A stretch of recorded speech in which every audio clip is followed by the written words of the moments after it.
Hey everybody, Jimmy with the Triple C Collective here on Turtle Tuesday. Today for Turtle Tuesday, we're jumping into or dropping into Volume 2, Episode 2, The Incredible Shrinking Turtles. Here, episode or Volume 2, Season 2, same thing, but this is Episode 2. Episode 2 opens with the Turtle Brothers training. We see Leo and Raphael sparring, for lack of a better word, against each other, and Leo is saying that he wants to start improving their technique and working a little bit harder and training differently to again further and further their overall improvement in fighting style and techniques. Donatello comes in and kind of stops a fight, at one point because a ninja star is thrown. A ninja star is thrown by a shadowy figure who we later find out is Michelangelo. Michelangelo just kind of dressed up like the Shredder, threw a ninja star, and that was his entry point into the training session with his brothers. So it opens in a really cool way. Then we have a spaceship explode upon entry into New York City within the Turtles vicinity here, and part of the ship you see it break off into 4 different pieces. One of the 4 pieces falls. It's an invisible pod cylinder, not cylinder, spherical ball shape, goes into the pond, river, ravine, whatever that is next to the turtles on where they're training, and they go down there, save this alien. It's a purple alien. The purple alien tells them about the Eye of Zarnoff. Now the Eye of Zarnoff is in this case broken up into 3 pieces. That's what the other pieces of the ship were. They all had different parts of this Eye of Zarnoff, and if you collect them together, whoever holds these pieces together and holds the Eye of Zarnoff together has power beyond all belief. We're talking mega level power, insane OP stuff, and yeah, it's really cool. The turtles are like, oh my gosh, we'll try and help you the best we can. The alien hands them this crystal that he's like, this will help you find and track the Eye of Zarnoff, or the other pieces of the Eye of Zarnoff. So take this with you, and then he dies. We cut over and we see that Shredder the entire time has actually been spying on the turtles here. This could actually be the same park that Shredder was dropped off in, or teleported to, from Krang and Dimension X from the previous episode as well. So Shredder's been spying. He hears the alien explain about the 3 pieces, all the power that he could get, or anyone can get by possessing it. The alien then sends the turtles off to go with the crystal to go look for the Eye of Zarnoff and all of its pieces to bring it together. Shredder at this point calls Krang and says that there's this Eye of Zarnoff. I'm going to get it. Once we get it, we'll be able to destroy the turtles. Send me some help so that I can get this going. We can have this done. We can finish this off. And Krang, of course, is like, you get nothing. You get nada. Nothing, zero, zilch from me. And Shredder's all mad and he hangs up the communicator piece with them. Then we cut back to the turtles driving around in the turtle van, and the turtles find a piece. They get a hit on the tracker or whatever that something's nearby. It takes them to a carnival. April O'Neil stops them and is like, hey, what are you guys doing? Why aren't you guys in disguise or anything like that? And Donatello was like, well, just tell them we're with the sideshow. It'll be fine. And it's one of and I think it's kind of funny. He's right. That would totally work at at a carnival like that, and so that was really funny. But they get there, and then they eventually find that a couple of kids, like young kids, like the turtles, find that a couple of young kids have found the this piece of the Eye of Zarnoff, and April O'Neil tries to buy it from him, but she only has $3 cash, and they were like, "No way, we can get way more for this. We want way more for it." Shredder then shows up to the carnival by Krang actually helping him locate where where a possible location for the Eye of Zarnoff would be, and he got the same carnival location that we see the turtles pull up to. So Shredder gets there. Shredder ends up stealing the Eye of Zarnoff from the kids. The turtles chase down Shredder. Shredder fights the turtles, let me say, Shredder and the turtles chase Shredder out of the carnival and then onto some nearby like dock port kind of looking area, I would have to say. And then we get the TMNT, the Teenage Mutant Ninja Turtles versus Shredder for control of the the piece of the Eye of Zarnoff. Shredder unfortunately wins, and wins in fair combat. And what does Shredder do? Shredder then uses the piece of the Eye of Zarnoff and shrinks the turtles to their, let's call it, baby size that they were before, or like when we were first introduced, or when we hear their history of like how they walked into mutagen ooze kind of thing. They're full, like, still walking on two legs, like normal talking selves that we know, but they're shrunken down to that kind of size. So that's kind of wild. Due to Shredder shrinking the turtles, Shredder escapes. Turtles end up going down a drain with the finding piece of crystal because Donatello had it tucked away, so I guess it just shrunk with him. Because it was Donatello's bow staff. All of their weapons: Donatello's bow staff, Leo's swords, Michelangelo's nunchucks, Raphael's sais. They all shrunk with them and stuff. So it's not. Wasn't saying that just Donatello's stuff shrunk like that, but the crystal shrunk with them because it was on their person, I guess. So then the turtles, like I said, they go down a drain. They go down the drain with the crystal. As we then cut to April O'Neil in a Channel 6 newsroom, or Channel 6 news like meeting, and like the president of Channel 6 is talking about how people have to start making split second decisions, and really quick, on your feet, and bam bam bam bam bam. And it's really great because throughout the president's speech we get because I guess people don't know about like vibrating your cell phones, or putting it, we say put it on silent, but you can also put it on vibrate or whatever. But like doing that to your phone, so we slowly get Splinter coming through her turtle phone, like, April O'Neil, we need you. Call me. I need to talk with you. And April gets up and leaves in the middle of this meeting, being like, I've got a split set. You're talking about making split second decisions, and I got a story. I got a hunch right now. I gotta go. And so it's really funny because then the president's like, but that's not what I was talking about. Oh, okay, whatever. Now we cut back to Shredder with Baxter, who is Baxter Stockman, who is Shredder is now shrinking different buildings.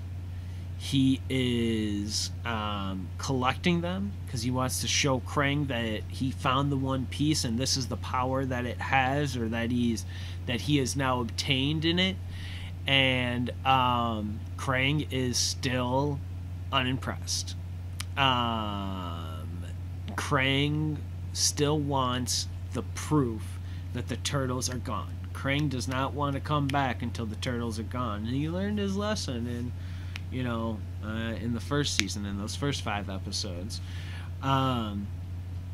Then we cut back to the turtles yet again, and they are sitting in like part of like a sewer drain almost, with one slice of pizza, because it's a normal slice of pizza and they are small. It's a normal slice of New York pizza, and they are small turtles. And so they make the joke that hey guys, it's like kind of crazy that instead of having a pizza for each of us, that this one slice is filling us all. And Michelangelo's like, speak for yourself, man. It's so good, it's so funny. As they are eating there, then I don't know if street cleaning or something came by, but soon an influx of water comes down their little drain that they were eating their pizza on, and they are then washed away. They are able to climb onto a bar of soap that actually is slowly washing away as it starts to bubble around them, because again, there's flowing water. You got soap. You guys, everybody has washed themselves with a bar of soap possibly at one point, or you might use liquid soap. It's okay, whatever. You understand that it just goes away. And Leonardo also cuts off a couple of pieces because there's a sewer snake that comes after him. Cuts off a couple of pieces, and the sewer snake eats the pieces of soap and starts burping out bubbles and stuff. It's really funny. It's a great little sight gag there. After that, we get the cut back to Shredder and Baxter. Baxter makes what he calls a little turtle tracker, turtle finder. The turtles are then sent out of the little drain that they were in into a big body of water. There's a bridge in the background that could easily be the Brooklyn Bridge of New York, so it could be in the river or whatever body of water the Brooklyn Bridge crosses. I'm not sure. I'm not from New York. I'm from the Chicagoland area, so I don't know exactly, but you see a bridge there. They're floating out there. The turtles are underwater, and they are getting surrounded by a fish that kind of looks like a piranha fish, because it has sharp teeth, but I don't know, it could be any kind of fish really. It's a yellow fish too. And so it's spinning around the turtles, getting ready to come in and attack them. And who grabs them? Baxter Stockman. His turtle finder found them all the way out there, and he actually nabs them up in a net before this predator fish is able to attack the Teenage Mutant Ninja Turtles. So that was really cool. That was really awesome. Despite Baxter Stockman being a bad man, he did save the turtles here. So he's bad, but I like that he saved the turtles. That's my stance.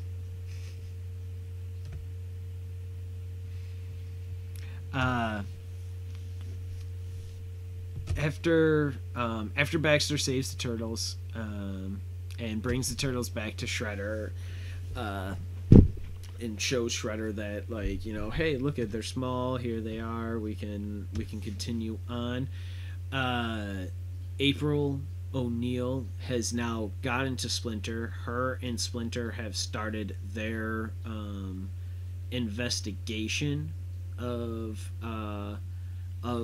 their, I shouldn't say investigation, their search for the turtles. Splinter says again that he's got a feeling that they're nearby. We should follow this feeling of it, because it's a very unbreakable bond, strong bond between, you know, master and student, and and Splinter also points at, or like this reminded me of Splinter telling the Turtles the same thing about Shredder's return. That like he just felt it. He had this like feeling inside of him that that, you know, Shredder was back. He has this feeling inside of him here, April, that his kids, you know, the Turtles, are over here. So they follow like this instinct of his. We cut back to Shredder now showing Krang the sunken turtles, or the shrunken turtles, sorry, in their glass mason jar. Krang is actually very impressed. He enjoys it a lot. He's like, okay, Shredder, like, you have proven yourself. We will begin, you know, sending people there so that we can, you know, take care of the turtles and everything like that, and continue on with the execution of our plan. At the same time, then, that April and Splinter arrive in the turtle van, busting through the door, or busting through the wall. In that busting through the wall, Shredder is like knocked back, and he loses his communicator that he's talking with Krang on. We cut back to Krang seeing that the video gets cut out on him, and it's just funny. Krang makes a comment about, oh, what poor video loss, or something like that. He makes a really snotty comment, and it's really funny. It's really great, and it was a real zinger, if you will, and it was just great. And then we get back to like then the chaos of what's going on with Shredder and Baxter and the Turtles and April and Splinter. Splinter and Shredder start to fight, and they're going back and forth. Shredder really seems to have the upper hand throughout most of it. April O'Neil gets like kind of pushed out of the way a little bit, but she finds the shard and like the piece of the Eye of Zarnoth, and, you know, makes the turtles big. But I want to say, I've got to do a whole little caveat here. She makes the turtles big, which is great. That's the right move to make as a friend to the turtles. What isn't the right move to make as a friend to the turtles is you don't take them out of the jar. Like, she uses the power of the Eye of Zarnoth while the turtles, shrunken turtles, are still in the mason jar. Or jar. Maybe not really a mason jar, whatever. They're in a glass jar with a lid. And you can't take that lid off, dump them out gently onto the table or onto the floor, and then try to make them their normal size. Because you kind of hear them scream, and not like, and well, no, you do kind of hear them like in pain as they're like growing. Oh man, it is something that has bothered me on the 2 watches that I did of this episode, and it bothered me each time. Why don't you just dump out the turtles for a little bit, you know, just dump them out and then try and raise them, you know, make them big. Instead, you make them their normal size, enlarge them from inside the jar, which they're pushing up against. I'm surprised they just didn't die. Just from that alone. But they didn't. They make it. The jar is what explodes all over the place. So it's all kind of wild. It's all kind of wild. And I just had to, it just didn't make sense to me when I saw it either time, so I had to say it. But Splinter, best, of course, Splinter best Shredder. And Shredder is able to then, because when April and Splinter came in, Baxter got knocked out, like completely cold, and Shredder then was able to still like fight Splinter and everything like that. So Splinter gets the best of Shredder and runs away. And Shredder starts to run away. The turtles chase after him because Shredder actually had the leaves with he still had the piece of the Eye of Zarnoth. Shredder still leaves that with Baxter, and Splinter's like, don't bother, we take the win that we have, let's recuperate, go home and replan. We don't need to force this anymore. We have come to do what we needed to do. We have done what we needed to do. Like, let's take this win, let's go home, and regroup and rethink about the future and how we're going to need to proceed into the future with this, which is really great and awesome. And then we get back to the turtle lair. Splinter had told Michelangelo to order pizza, so Michelangelo walks in with pizzas for everyone, to his special specific orders. And the pizza is very small, like very, very like small of pizzas. It's like the size, it would be like a full pizza for the size that they were when they were in the drains being like washed around and chased by the sewer snake and stuff. So it's really funny that Splinter decided to do that. But Splinter says that he did that. He gave them those small pizzas to remind them that they have so much growing to do still yet, despite how they've been handling themselves of late. They still have a lot of growing to do, and they can still, grow and do better and learn more and be better. So that was really interesting and really great, and I just love the Teenage Mutant Ninja Turtles. I freaking loved this episode so much. It was so great. It's a lot of fun. It's been a lot of fun rewatching all of this stuff. And now that we're into the second volume or the second season, this is episode 2. I'm Jimmy with the Triple C Collective here on Turtle Tuesday. Cowabunga!